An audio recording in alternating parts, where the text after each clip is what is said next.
when you started Tantra, what obstacles did you encounter? Yeah, for me, the main one, first one was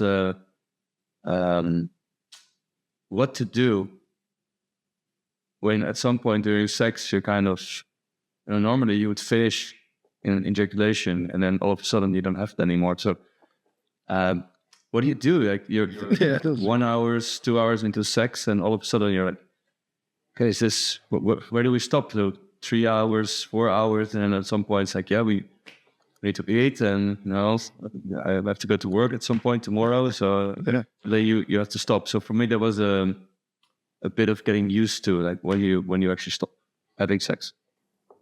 Yeah. That was also definitely with me in the start.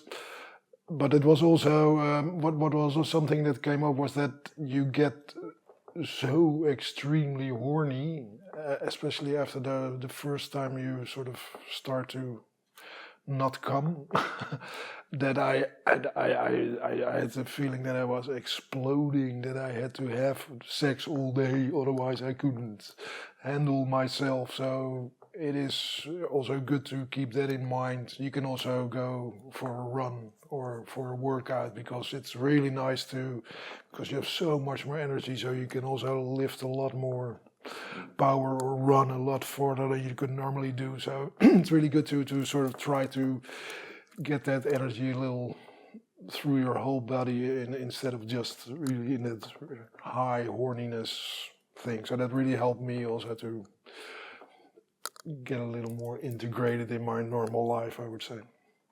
I agree. Yeah.